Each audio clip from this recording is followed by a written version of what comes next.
Assalamualaikum warahmatullahi wabarakatuh. Saya Afifa dari kelas reguler 7, Magister Business Administration. Di video ini saya akan membahas blueprint manajemen dan analisis big data pada Netflix. Ada 3 bagian penting yang akan saya bahas. Pertama, saya akan menjelaskan konsep big data business mandate dan kenapa itu sangat relevan untuk Netflix. Kedua, saya akan memetakan Netflix menggunakan big data Business Model Maturity Index untuk melihat tingkat kematangannya. Ketiga, saya akan memberikan rekomendasi strategi Big Data Analytics yang bisa memperkuat daya saing Netflix ke depan.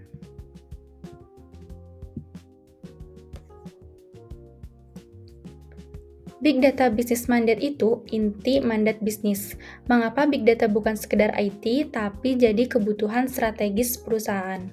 Mandat ini biasanya menjawab masalah bisnis apa yang paling kritis dan keputusan apa yang harus ditingkatkan kualitasnya melalui data. Di industri streaming seperti Netflix, kompetisi ketat dan preferensi pelanggan cepat berubah.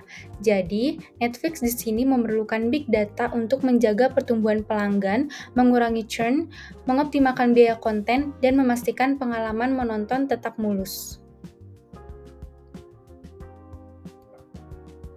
Kalau kita turunkan ke Netflix, mandat Big Data terlihat dari keputusan bisnis kunci.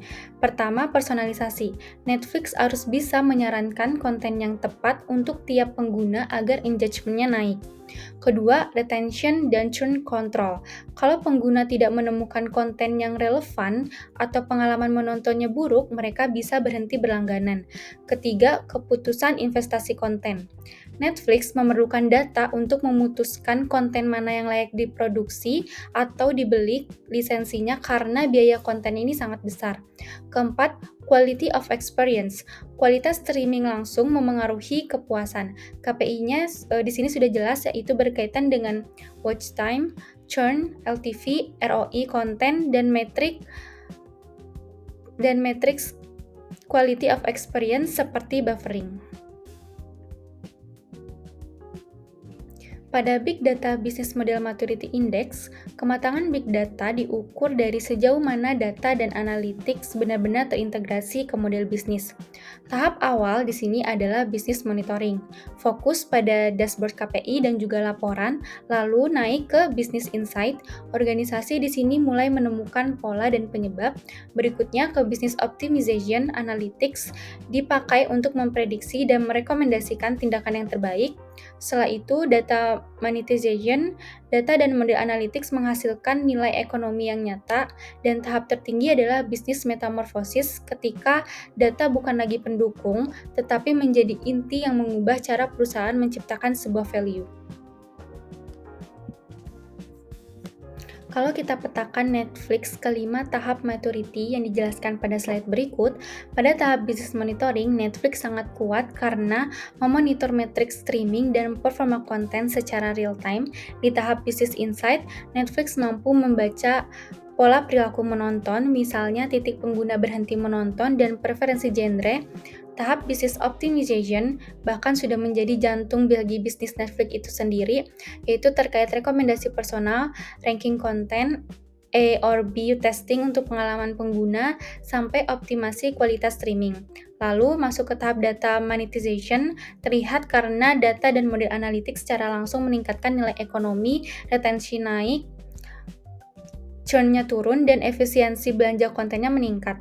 Dan pada level tertinggi yaitu bisnis metamorfosis, Netflix bisa dikatakan mendekati atau sudah masuk karena model bisnisnya sangat bergantung pada data sebagai mesin utama penciptaan value, yaitu pengalaman personal dan keputusan konten dibangun dari data.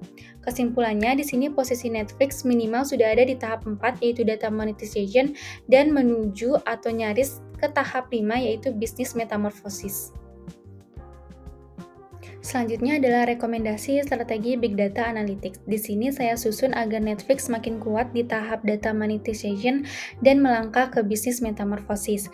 Pertama, dari sisi business optimization-nya, Netflix bisa memperkuat mesin anti-churn berbasis next best action. Bukan hanya memprediksi siapa yang berisiko berhenti, tetapi memberikan rekomendasi intervensi paling efektif. Misalnya, konten yang tepat, waktu notifikasi, dan perubahan pengalaman pengguna. Dampaknya di sini churn-nya turun dan LTV-nya juga naik. Kedua, untuk data monetization, saya rekomendasikan konten Greenlight dan Portfolio ROI Engine untuk model untuk memprediksi demand serta ROI sebelum memutuskan produksi atau membeli suatu lisensi, sehingga belanja kontennya di sini lebih efisien dan hit rate-nya meningkat. Ketiga, menuju bisnis metamorfosis, Netflix di sini dapat mengubah value proposition-nya dari sekedar platform tontonan menjadi pengalaman streaming adaptif berbasis data. Misalnya, personalisasi yang lebih kontekstual dan fitur interaktif yang membuat pengalaman pengguna semakin unik dan sulit ditiru oleh kompetitor. Baik, sekian presentasi dari saya. Mohon maaf bila ada kesalahan. Wassalamualaikum warahmatullahi wabarakatuh.